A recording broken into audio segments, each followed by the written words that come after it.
Hi guys, it's Dee and welcome to Dee's Yard. So today I thought it'd be fun to share with you what plants I'm going to be starting from seed this year. But before we get into the seed haul, I did want to share with you my seed tray that I use. Now I will make sure to link these down below, but I love this seed tray so much because of its awesome humidity dome.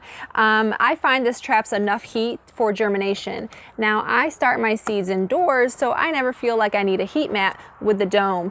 I also love the transparent tray that I can observe the root growth, and I really love the bottom tray so I can water from the bottom instead of overhead. And I'll also make sure to leave the link to the grow light that I use down below.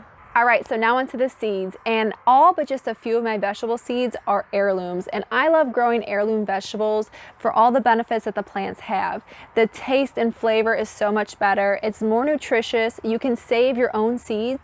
It happens to be less expensive, but most importantly to me, you can grow so many unique varieties that you cannot find at a grocery store. Food that you would have never been able to taste if you didn't grow it for yourself, and to me, that is so encouraging. All right, so the order I'm gonna go in is what I'll be sowing first. I'm gonna start with our cool weather vegetables, carrots. Amaretto carrot, this is a favorite around my house. This is super easy to grow. It's a yellow carrot with sweet flavor and it's extremely tender. It's my husband's favorite. The next carrot that I will always grow is cosmic purple. My sons and I absolutely love it. It's a purple carrot that has an orange interior, and it's super sweet carrot, but it has a hint of a spice, and I really like that. The last carrot I have, I believe it's called Kyoto Red. I have not tried this carrot yet. I'm really excited about it because it's red and it's supposed to be super sweet taste. This is actually a tradition in Japan to eat on the New Year. So moving on to my lettuce, the first one I have is called Tom Thumb. This is a very popular small cabbage-like green head, and they get about 3 to 4 inches across. They are very crunchy and very tasty. One of my favorite lettuces is called Paris Island Cause. This is a very crisp and sweet romaine lettuce. It is said to be disease tolerant and has a very moderate bolt resistance.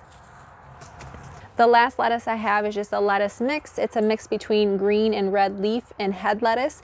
And I just sow this very close together and treat it as a cut and come again lettuce. So if you've never ordered with Baker Creek Seeds, something really cool about them is with every order they give a free seed packet, and it's very random. Now this is something I would have never ordered for myself, but I'm actually really excited about it for these beautiful purple red leaves. This is called Japanese giant red mustard, and it's said to be delicious, sharp, almost garlicky mustard flavor. I've also read that it's very nutrient rich and loaded with antioxidants, so I'm excited to give this one a go. So the broccoli I have, I think I'm pronouncing it right, Waltham 29. This is your standard broccoli, produces about 4 to 8 inches of green heads and has a whole bunch of side shoots. Now my favorite cabbage is called Early Jersey Wakefield, and I absolutely love this cabbage. It's actually super sweet and flavorful. It's got great texture, and it's only a 70-day cabbage, which I think is fantastic. So with my cool weather crops, I've actually already started them indoors by seed, except my carrots. I like to direct sow those. But actually, I want to show you what I already currently have in the garden. So in late fall, early winter, I actually direct sowed all of these plants. And the only ones I didn't do from seed are the onions and garlic. I'll show you that in a second. These are both red and yellow onion sets, and they should be short day onions. I'm not sure what the variety, but I did get them locally. In this section right here, I have some carrots, and I'm gonna be direct sowing some more here soon. I have 4 cabbages and then 2 broccoli. And then in this planter over here, I actually put in 2 elephant garlic bulbs and then a couple onions around the outside. And one fun fact about elephant garlic, it's not actually a garlic, it is a leek, but it looks like a garlic and has a mild garlic flavor. And then on my back porch in my whiskey barrel, I just direct sowed different types of lettuce. Here in East Tennessee, Zone 7A, we get very mild winters, so my winter crops do pretty well, but if it's gonna get below freezing, I just cover them up with this frost blanket. And that tends to work very well for me. So those are my cool weather crops. Now let's move on to the next round. And in my area, the average last frost date is around April 15th. However, I never plan on that date, especially with peppers. They really like to have nice hot weather. So I always plan on putting things out around the first week of May. So because of that, 8 weeks prior, I always start these vegetables either the first or second week of March. That's just what works best for me. I don't like to have to deal with that last minute freeze, especially how last year a lot of people lost a lot of crops. So the first ones I have are my tomatoes. And this is one of my favorite. I think it's called Dr. Witch's maybe. It's a yellow tomato. This is a very meaty, it's low acidity, and it is a high producer. This is a slicer tomato, so it's perfect on your burgers or sandwiches. Now my next tomato is considered large for plum-sized tomatoes. This is what I use for all of my sauces and canning, and this is called Amish Paste. It's also very meaty. And then for my cherry tomato, I'll be using this yellow pear. It is a yellow pear-shaped cherry tomato, but in a very mild but sweet flavor. For my last tomato, I have a Russian heirloom called Black Krim. It's actually a dark red purplish fruit. It's very juicy, unlike the other tomatoes that I showed you, and it has more of a bold, slightly smoky flavor. All right, so for my peppers, the first one I have is called Bull Nose Bell, and this is just your standard bell pepper. It does ripen to red. It's a very mild, sweet taste, but it seems like I'm always harvesting them when they're still green. Now this jalapeno pepper I am so excited about. It is an F1 hybrid, but it's supposed to be more of a stable hybrid. It's called Dancing Spirits. And I just think it's so cool because it transitions from a yellow to an orange to a red. And based on what color you harvest the pepper, the taste is different. So in the yellow stage, it's more of a citrus tone is what they say. And then as it transitions to red, it gets sweeter, but it's still as hot as a jalapeno. I just think that's so cool. The next pepper I have, I will not be using for fresh eating, but only for cooking. It is called Jamaican Scotch bonnet pepper. This is a very, very, very hot pepper. It's used in countless Caribbean delicacies, and I'll be using it for jerks and curries. Very excited about this. Another F1 hybrid pepper that I have is a Polbano pepper called Baron.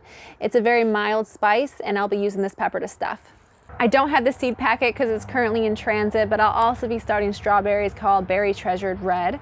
They are ever-bearing as well as they fruit on the first year. I believe the perennial zones are from 4 to 9, and they're also known as an ornamental for their double flowers that they have. So I'll also be starting 2 annual flowers, and they may end up being perennials just because they are perennials from zones 8 through 9, and we have very mild winters here in zone 7, so you never know if they'll reseed. The first one is called Victoria Blue. It is a type of salvia, and I love the beautiful purplish blue flowers. They can also be used as a cut flower.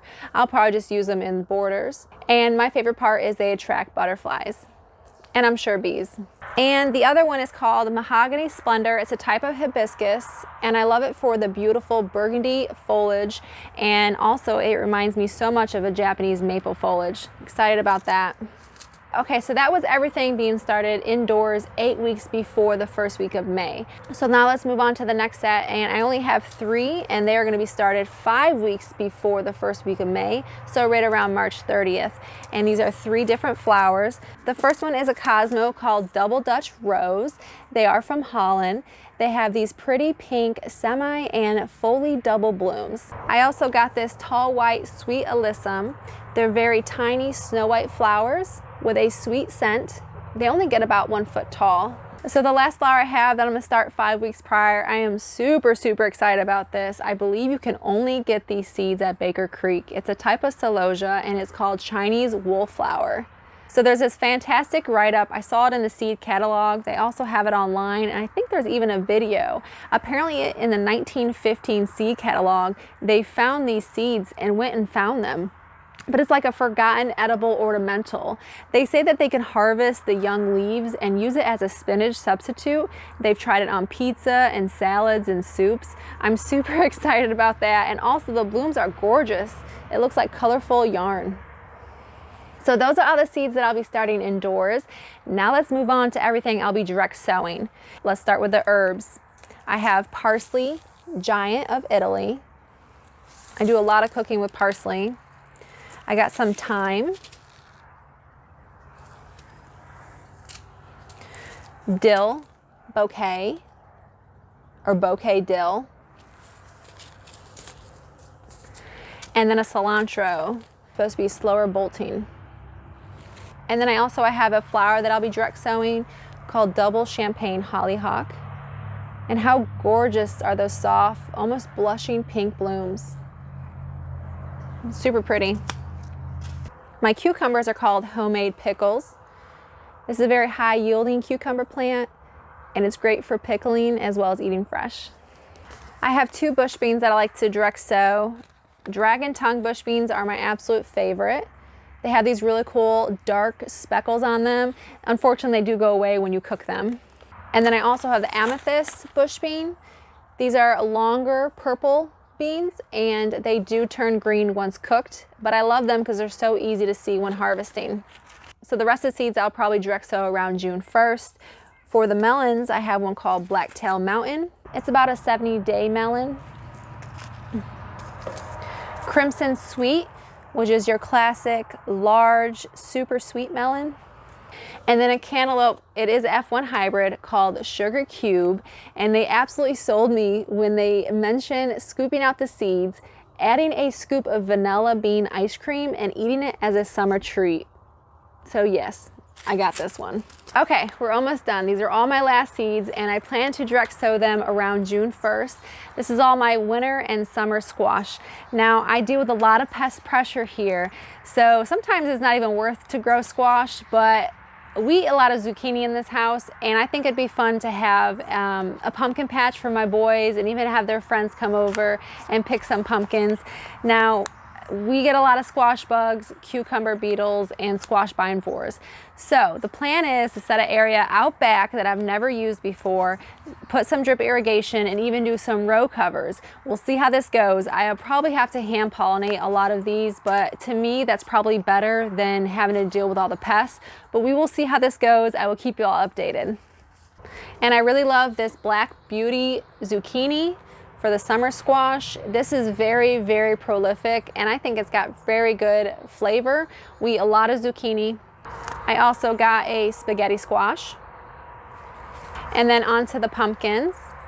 Connecticut Field, which is your traditional American jack-o'-lantern pumpkin. So probably my favorite pumpkin, Jalapeno. I think that's absolutely gorgeous, the slate blue gray, and I heard they're very tasty. So I'll definitely be trying those. Long Island cheese. It has tan skin and it resembles a wheel of cheese. This is a F1 hybrid called Flat Stacker, and that's a white pumpkin. Another F1 hybrid called Champion, and this is supposed to be a very large jack-o'-lantern pumpkin, about 30 pounds or more. And then of course I had to get the opposite, a small mini pumpkins called Baby Bears, which I'm sure my youngest will love. And then my last pumpkin that I'm not even gonna try to pronounce, but I'm really excited about, it's a Cinderella Pumpkin, and it's like a red cheese wheel. So that completes what I will be planting from seed in the year of 2021. You guys are gonna have to let me know in the comments down below what your favorite seed is. And I don't know about you, but I cannot wait to get out there and get my hands dirty again. Thank you guys so much for hanging out with me, and I'll see you in the next video. Bye guys.